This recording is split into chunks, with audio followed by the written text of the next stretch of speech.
मुख्यमंत्री मत्स्यजीवी कल्याण योजना ब्लाइफोक माध्यम संघन माछ चाष गंजाम जिला चिकिटी ब्लॉक अंतर्गत चांदपुर ग्रामर कौशल्या साहू मुख्यमंत्री मत्स्यजीवी कल्याण योजना ब्रह्मपुर दिग्दर्शन ग्रुप कंपानी साहाय्य ब्लाइफोक माध्यम संघन माछ चाष आरंभ कर 5 फुटर उच्चतार 2 गोटी टांकी बनाई 2 लाख लिटर पानी रे 60,000 जाआँला माछ छड़ा जाइछि।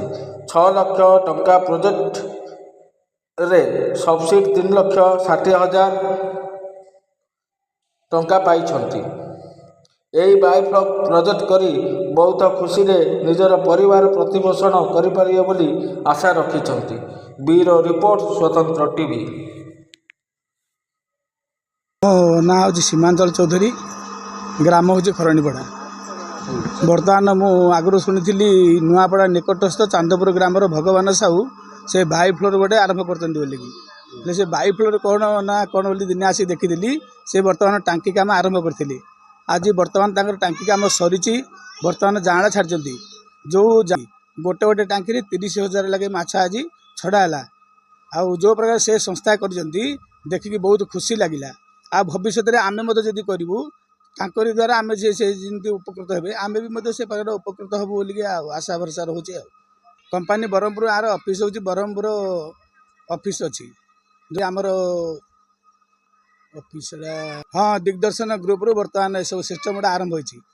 ब्रह्मपुर सोमनाथ नगर ऑफिस अच्छी आपण मैंने चाहिए सोमनाथ नगर सेकेंड लाइन जाकि ऑफिस मिसिक कथबार्ता होकर माछ बर्तमान को जाँला माछ बोले छोट छोट माछ जाक छड़ाई से माछ बर्तमान को गोटे कंटिया माछ जदि हम बोले 100 ग्राम हेले से नहीं जी आ रोई भाकुर जदि हम बोले 1 किलो हेले से नहीं जी यार दायित्व जो मैंने कर कौन प्रेसर ना जो मैंने दौरान जो मैंने टांकी कर सब दायित्व से माछ जो बड़ हम से आसवे से सब जिन नहीं जी। मोर नाम कौशल्या साहू ग्राम चांदपुर पोस्ट नुआपड़ा जिला गंजाम ब्लॉक चिकिटी। मु बायोफ्लो द्वारा किसी उपकृत हेबी बोली भाबी बायोफ्लो टांकी 2टी करिछु आ दिग्दर्शन ब्रह्मपुर दिग्दर्शन कंपानी द्वारा आमे गवर्नमेंट रु किसी उपकृत हो काम स्टार्ट करलुण काम सब सरीछि।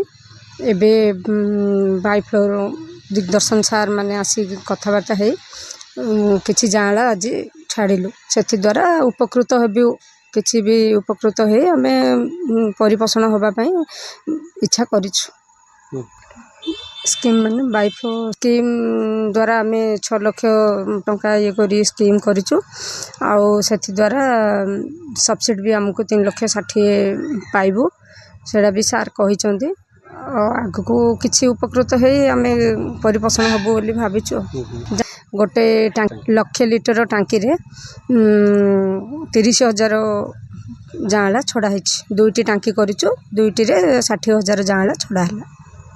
भगवान साहू ग्राम चांदपुर जिला गंजाम पोस्ट नुआपड़ा थाना नुआगाँ मुझे बायोफ्लॉक जरिया दिग्दर्शन ग्रुप जरिया ब्रह्मपुर दिग्दर्शन ग्रुप जरिया बायोफ्लॉक चाष करुच्ची। आज आमर एठारे नुआ माछ छड़ाला। ये प्रोजेक्ट टी मु 6 मास है गवर्नमेंट द्वारा सब्सिडी पाइली 6 लाख प्रोजेक्ट 3,60,000 टंका सब्सिडी पाइली। तो बर्तमान मु उत्सुक अच्छी जे ये माछ किपरि हेबो केमिति हेबो से आमर दिग्दर्शन ग्रुप रो जड़े सदस्य जी कि पट्टनायक बाबू से ए विषय सबू आमको कही। तेणु भविष्य में गाइडलाइन अनुसार मुझे काम करी से माछर केमिति प्रजाति से निजे ही चॉइस करुँच से आमको बहुत प्रकार माछ देखे ए गोटे माछ छाड़ी केमिति आगू को बढ़े से ही सब बतेबे। ये आमर 2टा कुंड तैयारी 2टा कुंड रे गोटे गोटे कुंड 1 लाख लिटर लेखा पानी क्षमता धरिबो एवं एथिरे 30,000 माछ से 30,000 माछ 60,000 माछ छड़ागला जाँला माछ छड़ागला